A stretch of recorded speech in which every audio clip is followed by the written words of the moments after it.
Hey traders, welcome back to Sam Trading Strategies. Got 2 minutes? I'll show you a simple pullback setup you can spot before your coffee cools. In the last video, I challenged you to test it and share your streaks.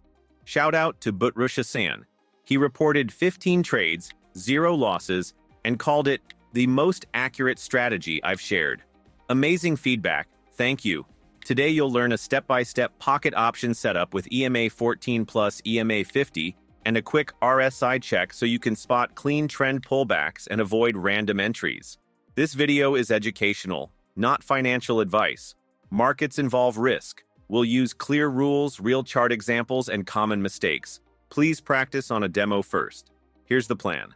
Chart setup in under a minute. Entry rules for buy and sell, when to skip bad signals, one pro tip to filter noise, then a quick live run on the chart. If you like clear, no hype strategies, tap like and subscribe. It really helps the channel. All right, let's set it up. 30-second candles, 2-minute expiry. Add EMA50 for trend and EMA14 for the pullback. Add RSI, 7, with 70 and 30 levels. We'll use 50 as our quick momentum line. Ready? Let's jump into the entry rules and then go live. Buy trade setup. EMA14 must be above EMA50. This means the short-term price is already stronger than the long-term average. Uptrend. Wait for price to pull back toward EMA14. A small touch or tiny dip below EMA14 is okay, but EMA50 should remain below. Avoid entering if price pulls back too far to EMA50 unless it bounces back quickly. RSI should be above 50 and ideally moving upwards from the mid-zone. After the pullback, wait for the next candle to be bullish. This candle should ideally close above EMA14, showing buyers stepping in. Enter a buy trade right at the open of the next candle. Sell trade setup. EMA14 must be below EMA50. Short-term price is weaker than long-term average. Downtrend. Wait for price to pull back up toward EMA14. A small touch or tiny break above EMA14 is fine. EMA50 should still be above. Avoid if price retraces too much toward EMA50 unless it rejects quickly. RSI should be below 50 and preferably falling. After the pullback, wait for a bearish candle. This candle should ideally close below EMA14, showing sellers in control. Enter a sell trade at the open of the next candle. Extra notes for both setups. Skip trades where EMA14 and 50 are flat. Avoid entries if RSI is near 50 with no slope. Best traded during London and New York overlaps for more momentum. You'll also find the full indicator settings, bonus trading tips, and helpful links in the video description below. Don't forget to check it out. Let's take this live on Pocket Option and see how it performs on real candles right now. All right, here's the entry. Trend. The blue EMA14 is above the yellow EMA50. Uptrend confirmed. Pullback. Price pulls back to EMA14 and holds above it. No deep drop to EMA50. Momentum.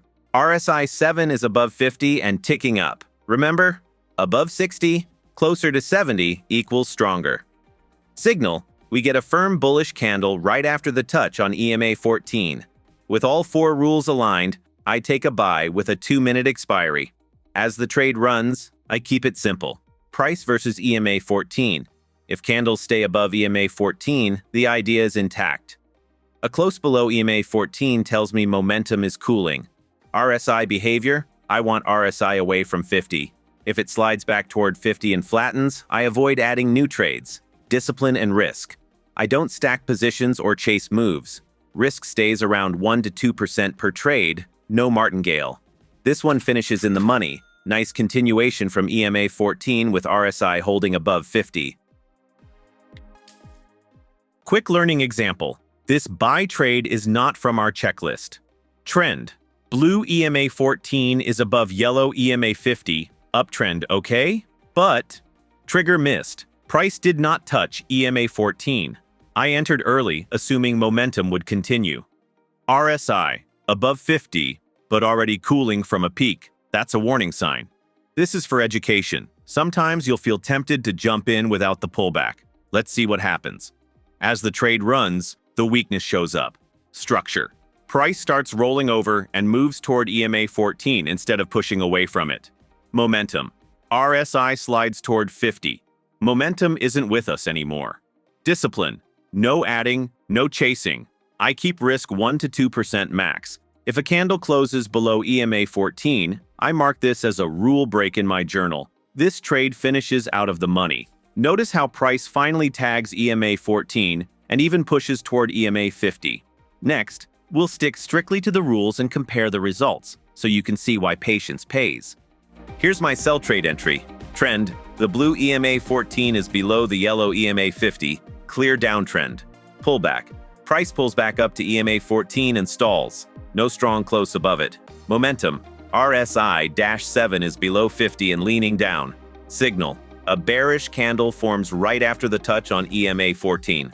With all rules aligned, I take a sell trade with a 2-minute expiry. Price remains below EMA14 blue and well under EMA50 yellow. That keeps our downtrend intact.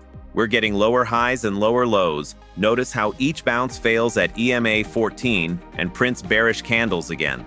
RSI 7 is holding below 50. It tried to tick up but rolled over before 50, so momentum still supports the short.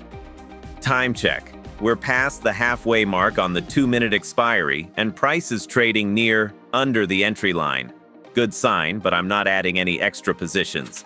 This trade finishes in the money with price continuing lower, staying beneath EMA14 while RSI holds below 50. Quick learning trade, not from our checklist. Trend: blue EMA14 above yellow EMA50, uptrend. Okay. Pullback: price returns near EMA14, but the confirmation candle is very big.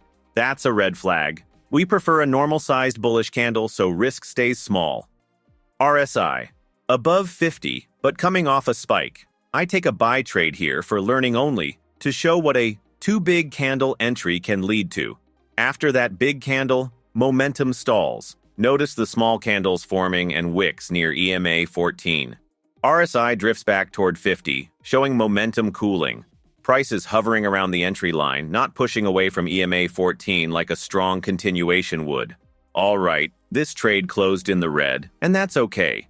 Losses are part of trading. What matters is why it happened and how we adjust, so the next setup is cleaner. Here, the confirmation candle was too big, which often gives a poor entry price and leaves no room for a normal pullback. Momentum cooled, RSI drifted toward 50, and price stalled near entry. Textbook consequences of breaking the checklist. Risk stayed at 1 or 2%, no adding, no martingale. One trade never defines the day. This loss reinforces the rules, and that's a win for our process. If this helped, like the video, subscribe, and drop a comment with your last lesson learned. I'll feature the best ones in the next upload. See you then.